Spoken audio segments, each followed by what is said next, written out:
오늘 말씀에 등장하는 이 요시야는요, 아주 어린 나이에 왕이 되었습니다. 불과 8살의 나이에 2년을 통치하고 죽은 자신의 아버지인 아몬을 뒤이어서 남유다의 16번째 왕이 되었습니다.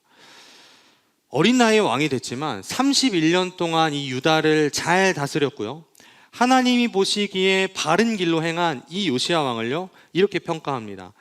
요시야가 왕위에 오를 때 나이가 8세라 예루살렘에서 31년 동안 다스리며 여호와 보시기에 정직하게 행하여 그의 조상 다윗의 길로 걸으며 좌우로 치우치지 아니하고.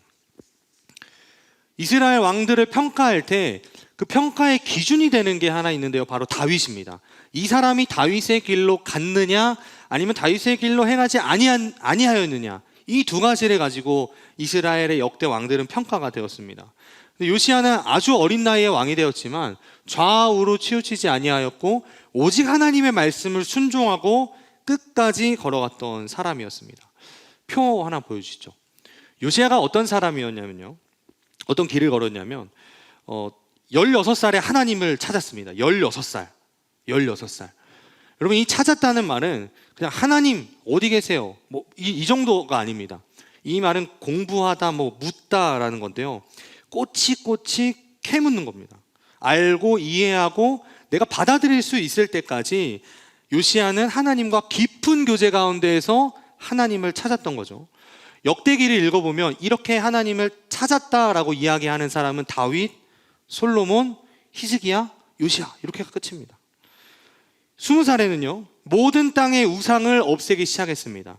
3절에서 7절 말씀을 보면 요시야가 어떻게 우상을 없앴는지 설명해 주는데요, 3절입니다.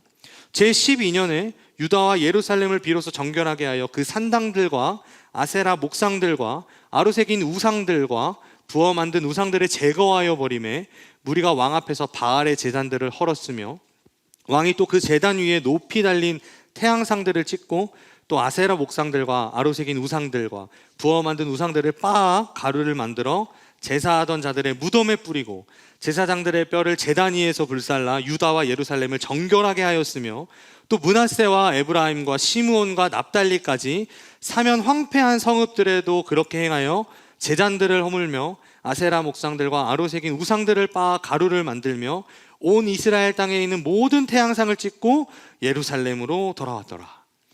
엄청나죠? 엄청납니다. 성전부터 시작해서 모든 남유다 땅에 있는 모든 우상을 다 부수고 빻고 제거하고 깨끗하게 그 땅을 만들어 버린 겁니다. 우상의 잔재가 보여지지 않도록 완벽하게 제거했습니다. 그리고 6절에 보면요, 므낫세, 에브라임, 시므온, 납달리라고 하는데요, 지도 하나 보여주시죠. 이 땅은요 남유다 땅이 아니고 북이스라엘 땅이었습니다. 잘 안 보이죠? 이 왼쪽에 있는 게 모세 시대 때 땅을 이제 나눠 받은 겁니다. 여호수아 시대죠. 여호수아 시대 때 땅을 이렇게 나눠 받았는데요, 남왕국 유다는 여기 있고요, 원래는 저 므낫세와 에브라임과 시므온과 납달리는 남유다 땅이 아니었습니다. 그런데 남유다가 이 땅들을 다 회복하고 여기에 땅에 있는 모든 우상들도 다 제거해버리고 하나님께서 애초에 이 가나안 땅에 들어왔던 이스라엘 백성에게 약속하신, 히브리 민족에게 출애굽에서 나온 그들에게 약속하신 모든 땅을 회복한 게 바로 이 요시야 왕이 했던 일이라는 거죠. 대단하죠? 20살의 나이였습니다. 20살의 나이에 시작한 이 우상을 제거하고 땅을 회복하는 일이요, 꽤 오랜 시간이 걸렸어요. 그래서 26살인 통치 18년에 6년 만에 마무리되었고요, 그제서야 요시야는 이제 성전을 복구하기 시작했습니다. 성전을 복구해야만 했었는데요, 요시야의 할아버지인 므낫세 왕과 아몬 왕은요 이방 신들을 다 성전에 들어와서 성전을 이방 신전으로 만들어 버렸습니다. 그러다 보니까 그 이방 신전이 되어 있는 성전을 깨끗하게 하려다 보니 성전을 훼손하지 않고는 이 성전을 깨끗하게 할 수가 없었죠. 그래서 이 과정에서, 성전을 리모델링하는 그 과정에서 오늘 말씀이 발견이 된 겁니다. 율법책이. 그리고 서기관 사반을 통해서 이 율법책이 왕에게 전달되고요, 이 말씀을 마주한 요시야 왕의 개혁이 시작이 되는 겁니다. 지금까지 우리가 본 요시야 왕이 한 일들을 우리가 보면요, 요시야가 통치하는 동안에 요시야는 어떻게 하면 내가 하나님을 기쁘시게 할 수 있을까? 내가 어떻게 하면 하나님의 뜻에 맞게 이 나라를 다스리고 처음 다윗을 통해서 이 나라를 주신 하나님의 뜻에 맞게 잘 굴러가게 할 수 있을까? 굉장히 많이 고민한 왕입니다. 그래서 그런 마음을 가지고, 그런 생각을 가지고 어린 나이부터 하나하나 차근차근 해나갔고요, 분명 하나님도 이 요시야 왕의 성과에 굉장히 기뻐하셨을 겁니다. 그런데 요시야 왕이 하나님의 마음을 제대로 알았던 때는 바로 모세의 율법을 읽었을 때였습니다. 왕이 율법의 말씀을 듣자 곧 자기 옷을 찢더라. 학자들마다 이 율법의 말씀이 도대체 무엇이기에 왕이 듣자마자 옷을 찢었을까에 대해서 분분한 견해들이 있지만, 대부분의 이 학자들이 동의하는 건 저주의 말씀이 기록되어 있는 신명기 말씀이라고 이야기했습니다. 신명기 29장 18절입니다. 너희 중에 남자나 여자나 가족이나 지파나 오늘 그 마음이 우리 하나님 여호와를 떠나서 그 모든 민족의 신들에게 가서 섬길까 염려하며 독초와 쑥이 뿌리가 너희 중에 생겨서 이 저주의 말을 듣고도 심중에 스스로 복을 빌어 이르기를 내가 내 마음이 완악하여 젖은 것과 마른 것이 멸망할지라도 내게는 평안이 있으리라 할까 함이라. 여호와는 이런 자를 사하지 않으실 뿐 아니라 그 위에 여호와의 분노와 질투의 불을 부으시며 또 이 책에 기록된 모든 저주를 그에게 더하실 것이라. 여호와께서 그의 이름을 천하에서 지어버리시되 여호와께서 곧 이스라엘 모든 지파 중에서 그를 구별하시고 이 율법책에 기록된 모든 언약의 저주대로 그에게 화를 더하시리라. 무섭죠? 저주의 말씀이 기록된 이 모세의 율법이요, 아주 기가 막히는 타이밍에 발견이 된 겁니다. 생각해 보세요.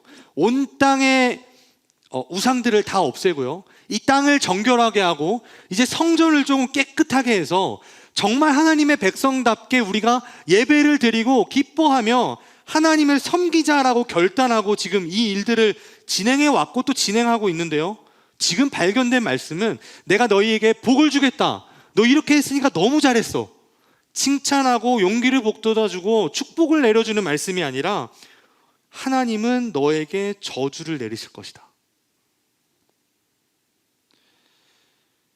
하나님을 향한 열심과 힘으로 요시야는 열심히 달려왔습니다. 하나님을 찾았잖아요. 하나님과 동행했던 사람입니다. 그런데 하나님의 마음은요, 분노하고 있으셨다는 사실을 이 말씀을 통해서 깨닫게 된 겁니다. 이미 물은 엎질러졌습니다. 하나님은 이미 그 저주를 이스라엘 백성들에게 쏟으시기로 작정하셨고요, 어떻게 해도 요시야가 막을 수 없다라는 그 사실을 깨달았을 때 요시야는 자신의 한계를 여기서 발견한 겁니다. 그래서 이 발견한 율법의 말씀을 들은 요시야는 울며 슬퍼하며 자신의 옷을 찢은 겁니다. 하나님은 이런 요시야를 보면서요, 이렇게 말씀하셨습니다. 내가 이곳과 그 주민을 가리켜 말한 것을 내가 듣고 마음이 연약하여 하나님 앞 곧 내 앞에서 겸손하여 옷을 찢고 통곡하였으므로 나도 내 말을 들었노라. 여호와가 말하였느니라. 이 마음이 연약하다라는 말은요, 마음이 부드러워졌다라는 말입니다. 말씀 앞에서 요시야는 자신의 한계를 발견하고 그 한계를 발견함과 동시에 하나님이 정말로 원하시는 것이 무엇인가를 알게 된 겁니다. 오늘 종교개혁 주일이라고 했죠. 종교개혁의 이 불씨를 퍼뜨린 루터는요, 마음 한구석에 죄책감을 가지고 살았던 사람이었습니다.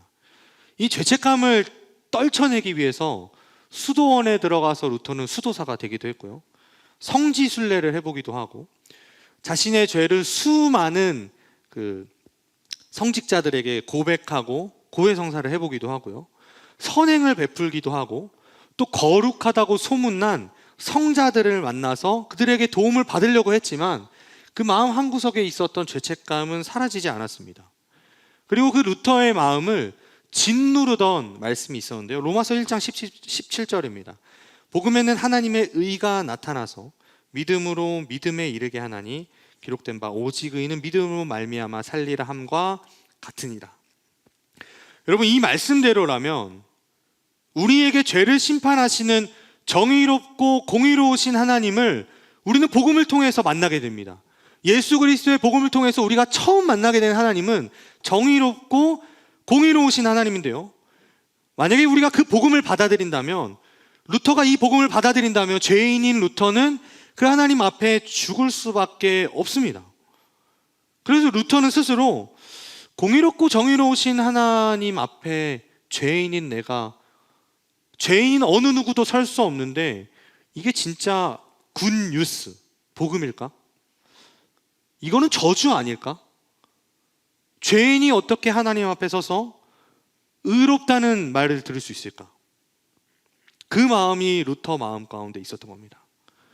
근데 이 루터의 마음이 해결되게 된 이유가 있는데요, 로마서 3장의 말씀이었습니다. 모든 사람이 죄를 범하였음에 하나님의 영광에 이르지 못하더니 그리스도 예수 안에 있는 속량으로 말미암아 하나님의 은혜로 값없이 의롭다 하심을 얻은 자 되었느니라.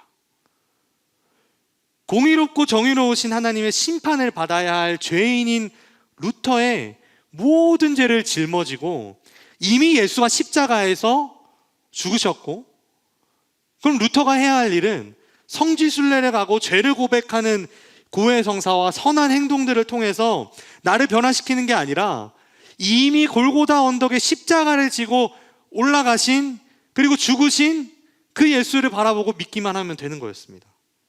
정의롭고 공의로우신 하나님의 은혜가 바로 예수 그리스도를 통해서 나타났음을 루터는 깨닫게 되고요, 그 깨닫게 된 순간에 죄책감은 사라지고 내가 낙원에 들어가는 체험을 했다라고 고백을 합니다. 남유다 역사 속에서, 이스라엘의 역사 속에서 요시야만큼 크게 개혁을 일으킨 왕도 없었습니다. 그런 대단한 업적을 남긴 왕조차도요, 하나님의 말씀 앞에서는 마음이 연약해지고 겸손해지고 녹아버렸습니다. 여러분, 바로 여기입니다. 여기, 바로 여기예요. 요시야 왕도, 마틴 루터도, 우리도 이 말씀에 좀 집중해 보기를 원합니다. 여러분, 말씀을 들을 때 여러분들은 어떤 마음인가요? 아니, 이렇게 한번 물어볼게요. 여러분은 어떨 때, 언제 여러분들의 마음이 움직이시나요? 지난 한 달 동안 저는 진짜 다이나믹하게 제 인생을 한 달 조금 넘는 기간인데요, 제 인생에 이렇게 큰 책임감과 부담과 걱정과 고민, 이런 정말 저를 짓누르는 수많은 감정들을 가지고 9월 말부터 10월 한 달 동안 아내와 수많은 이야기도 하고요, 결정도 하고 포기도 하고, 이런 과정에서 기쁨도 느끼고 슬픔도 느끼고 실망감도 느끼고 정말 다이나믹한 한 달을 저는 보냈습니다. 이렇게 정신없이 시간을 지내면서 저희 가족이 용기 내어서 시작한 일이 있는데요, 바로 매일 밤에 말씀을 읽고 기도하는 거였습니다. 엄청 대단한 거 하는 거 아닙니다.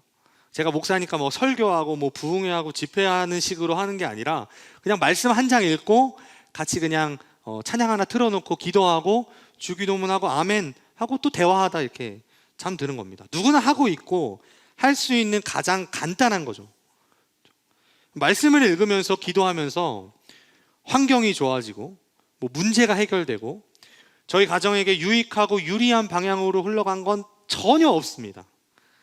근데 그 시간이 지나면서요, 저희 부부는 하나님이 이끌어가고 계시고 또 우리 가정을 향한 하나님의 뜻이 있음을 어렴풋이 발견하게 될 수 있었습니다.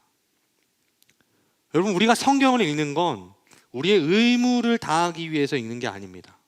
우리가 성경을 읽는 거는요, 우리에게 지혜가 없기 때문에 지혜를 얻기 위해서, 우리에게 능력이 없기 때문에 능력을 얻기 위해서, 하루하루 어떻게 살아가야 되고 어떻게 해야 우리를 거룩하게 하시려고 죽으신 예수 그리스도의 뜻대로 살 수 있을지를 알려면 우리는 이 말씀을 펴서 읽어야 됩니다.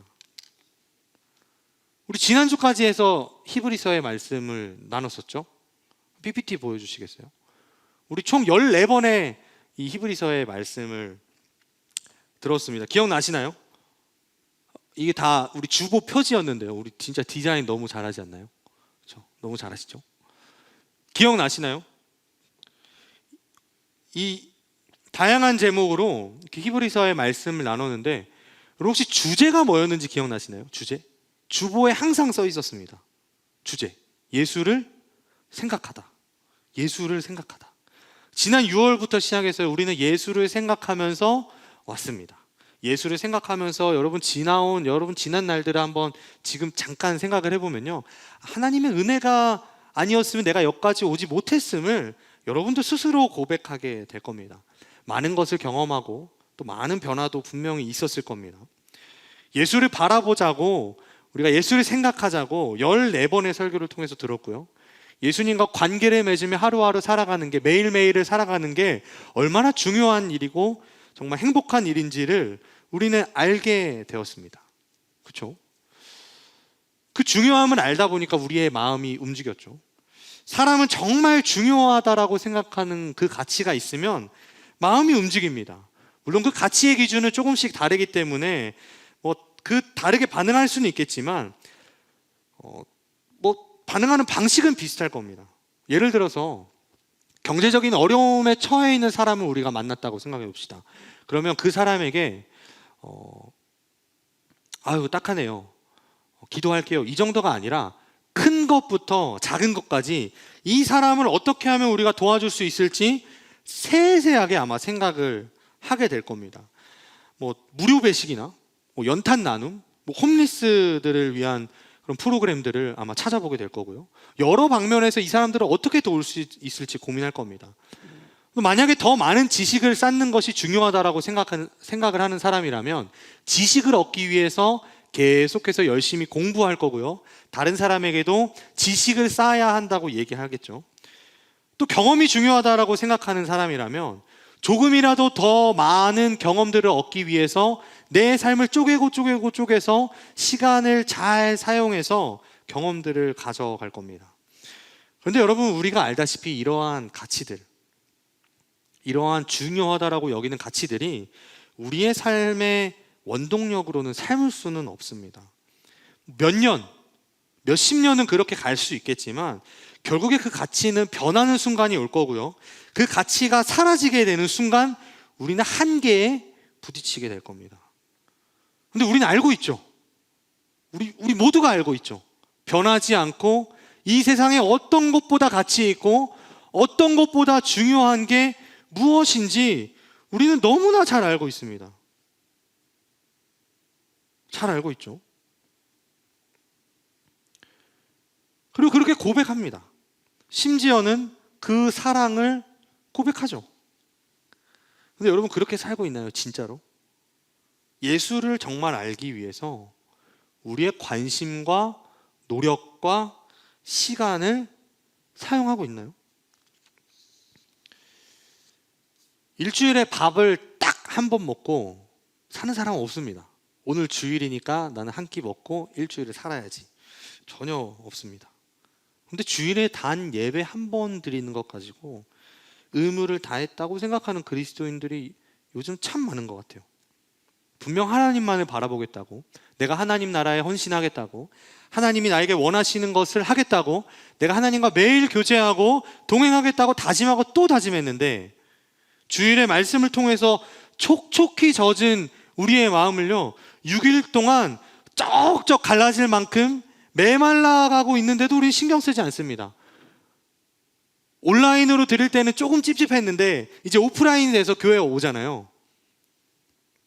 이제 왔다는 것으로 의무를 다할 수도 있겠죠. 우리 마음이 전혀 하나님께 가 있지도 않는데, 하나님께 쏟지도 않고 하나님을 바라보지도 않고 오히려 완고하고 돌같이 굳어져 있는데도 아무렇지 않게 살아가고 있다는 거죠. 제가 만약에 내일 청와대에 가서, 종친이잖아요, 문씨, 당당히 걸어 들어가면 문을 열어주겠죠. 그리고 대통령이 와서 입기 왔니? 하면서 문을 이렇게 열어줄 겁니다. 아니죠. 전혀 모릅니다. 그냥 종친일 뿐이에요. 전혀 몰라요. 전혀 모릅니다. 제가 오늘 찬양 인도한 홍균 형제를 좀 아는데요. 만약에 그냥 오늘 처음 만나서 인사만 해본 사이라고 한번 가정해 봅시다. 제가 그렇게 딱 한 번만 인사하고 그냥 안홍균 잘생김 이거는 알고 있는데 그 안에 거는 잘 몰라요. 그런데 제가 다른 사람에게 가서 안홍균이 이렇더라, 안홍균이 저렇더라, 이거 거짓말입니다. 거짓말. 예수와 아무 관계가 없는데 이 말씀이 정말 힘이 되고 능력이 되고 이 말씀의 뜻대로 살아가겠다고 하는 건 거짓말입니다. 과연 한 주에 168시간 중에 우리 0.5시간 여기서 예배드리잖아요. 0.5시간, 30분 설교 듣고 말씀 읽고 충분한 교제했다고 여러분 우리 이야기할 수 있을까요? 일주일에 한 번 말씀을 읽고 듣는 정도로 우리가 만약에 예수를 충분히 안다라고 생각한다면 여러분 폴 워셔 목사님의 이 말씀에 한번 대답해 보시기 바랍니다. 세상을 살아가면서 가장 중요한 것은 예수 그리스도를 아는 것이라고 말하지만 그것은 틀린 말이다. 가장 중요한 것은 예수 그리스도가 당신을 안다는 사실이다. 당신은 예수를 안다고 고백할 수 있다. 하지만 내가 정말 묻고 싶은 것은 정말 예수가 당신을 아는가? 정말 예수가 여러분들을 아나요? 예수는 우리를 압니다. 예수는 우리를 알아요. 더럽고 추악하고 우상이 가득하고 예수를 어떻게 하면 이용해서 내 삶을 잘 살 수 있을까라고 생각하는 그 나쁜 마음을 품고 예수에게 접근하는 우리를 예수가 안다는 겁니다. 매 순간 딴 마음을 품고요. 어떻게 하면 편안하게 살 수 있을까? 성공할 수 있을까? 더 좋은 직장에 갈 수 있을까? 더 많은 돈을 벌 수 있을까? 사람들의 사랑을 받을 수 있을까? 사람들에게 인정받을 수 있을까? 예수를 주로 고백하는 우리의 모든 더러운 생각과 나쁜 마음을 아신다는 겁니다. 우리가 예수를 아는 척으로만 산다면 마지막 심판날에 예수를 만났을 때 그 예수님이 우리에게 하실 말은 이미 정해져 있습니다. 그때 내가 그들에게 밝히 말하되 내가 너희를 도무지 알지 못하니 불법을 행하는 자들아 내게서 떠나가라 하리라. 불법을 행하는 자들아 내게서 떠나가라. 혹시 우리는 다른 마음을 품고 있진 않나요? 마태복음 26장 말씀입니다. 대제사장이 일어서서 예수께 묻되 아무 대답도 없느냐? 이 사람들이 너를 치는 증거가 어떠하냐 하되 예수께서 침묵하시거늘 대제사장이 이르되 내가 너로 살아계신 하나님께 맹세하게 하노니 내가 하나님의 아들 그리스도인지 우리에게 말하라. 예수께서 이르시되 내가 말하였느니라. 그러나 내가 너희에게 이르노니 이후에 인자가 권능의 우편에 앉아 있는 것과 하늘 구름을 타고 오는 것을 너희가 보리라 하시니 이에 대제사장이 자기 옷을 찢으며 이르되 그가 신성모독하는 말을 하였으니 어찌 더 증인을 요구하리요? 보라 너희가 지금 이 신성모독하는 말을 들었도다. 성경에 기록되어 있는 예수님이 하신 마지막 예언의 말씀입니다. 우리 예수님 다시 오실 겁니다. 권능의 우편에 앉아 계신 예수님은 구름 타고 우리에게 오신다고 하셨습니다. 우리를 거룩하게 하시려고 영문 밖으로 나가셔서 그 처참한 죽임을 당하신 예수는 죽으시고 부활하시고 승천하셨습니다. 그리고 다시 오실 겁니다. 다시 오실 거예요. 다시 오실 겁니다. 그런데 이 말을 들은 대제사장은 자신의 옷을 찢었습니다. 옷을 찢어버렸어요. 혹시 우리는 요시야 왕보다는 대제사장에 더 가깝지 않나요? 진짜 복음을 들었을 때 마음이 부드러워지고 겸손해지고 회개하는 마음에 옷을 찢는 게 아니라 내가 하고자 하는 일에, 목표로 하는 꿈에, 이루고자 하는 그 끝에 원하는 만큼의 부와 명예, 안정과 평안을 가져다 주기를 원하는 예수를 그려놓고 그런 예수를 생각하고 바라보면서 내 소원을 들어주지 않는 예수를 향해 분노로 옷을 찢고 있진 않나요?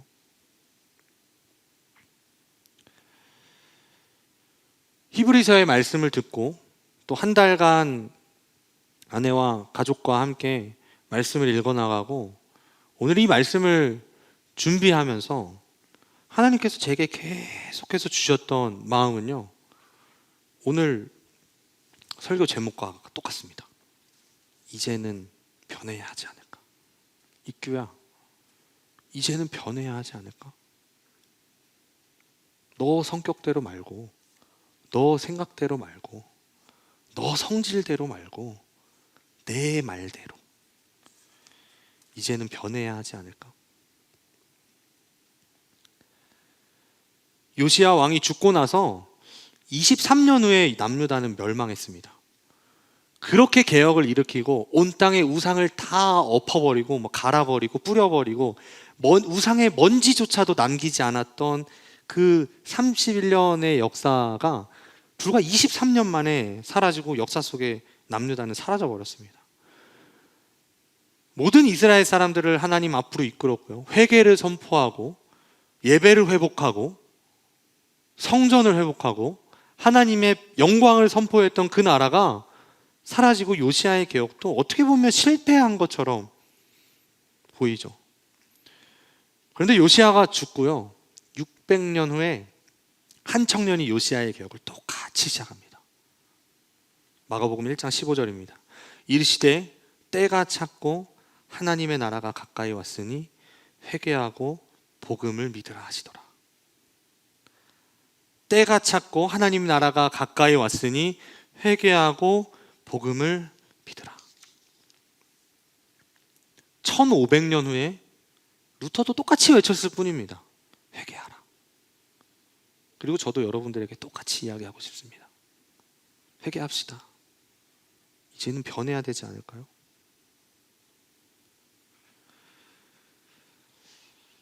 말씀을 맺겠습니다. 누군가 저에게 종교개혁의 가장 큰 성과가 무엇이냐, 종교개혁의 가장 큰 열매가 뭐냐고 저한테 물어본다면 저는 이 성경을 제자리에 가져다 둔 거라고 얘기하고 싶습니다. 성경을 제자리에, 마땅히 성경이 있어야 할 자리에 그 성경을 돌려둔 거죠. 루터가 살았던 그 중세시대의 끝자락까지만 해도 1500년의 역사죠. 예수님이 오신 이후로부터 1500년의 역사 동안 성경은 교회에만 있었습니다. 그런데 문제는요, 이 성경을 읽고 해석하고 가르치고 진리를 탐구해야 할 교회가 교회의 권력을 옹호하고 그 기득권을 정당화시키기 위해서 이 성경을 사용한 겁니다. 그러다 보니까 성경보다는 전통이 더 중요해졌고요, 교황의 말이 곧 성경 말씀이 된 겁니다. 당시 예배를 드리기 위해서 교회를 가면 아무도 알아듣지 못하는 언어를 가지고 말씀을 읽고 설교를 했습니다. 여러분, 자국어로 성경을 읽고 설교를 들어도 가끔은 어려울 때가 있잖아요. 그렇죠? 혹시나 그렇게 하더라도 이미 사라진 언어인 이 그때 라틴어였거든요. 라틴어를 가지고 그 성경이 라틴어였습니다. 100% 알아듣는 사람도 없었을 겁니다. 당연히 여러분, 그 시대의 말씀은 사라지게 되었고요, 말씀의 능력은 사라지게 되었고 표면적인 신앙만 남을 수밖에 없었겠죠. 루터는 당시 교회의 문제의 시작을 이걸로 본 겁니다. 말씀이 사라진 것. 그래서 독일어로 성경을 번역해서 대중들에게 성경을 나눠주고 읽을 수 있게 하고요, 사람들은 그 말씀을 읽으면서 하나님을 발견하게 된 겁니다. 그리고 그 독일어로 설교를 듣기 시작하면서 하나님이 어떤 분이신지, 하나님이 우리에게 원하시는 것이 무엇인지, 하나님의 뜻이 어디에 있는지 알게 된 거죠. 그러면서 개혁의 불길은 점점 커져갔고요, 자유롭게 성경을 읽게 된 수많은 사람들은 예수를 만나고 회개하고 복음을 믿었습니다. 500년이 조금 더 지난, 504년이 지난 현재를 살아가는 우리도요, 성경 가지고 있죠. 너무 지금은 좋아져서 핸드폰 안에도 있잖아요, 성경. 이제 2021년도 61일 남았습니다. 61일. 이제 변해야 되지 않을까요, 여러분? 이 말씀 이렇게 덮어놓고 예수 믿는다고 이야기하지 말고 저와 여러분들 앞에 우리 손에 주어진 이 말씀을 매일매일 읽고 예수를 만나고 회개하고 복음을 믿는 성도가 되기를 원합니다. 이제는 변해야 하지 않을까라고 물으시는 우리 예수님의 말씀에 다시 한 번 더 귀 기울여 보시기 바랍니다. 때가 찼고 하나님의 나라가 가까이 왔으니 회개하고 복음을 믿으라.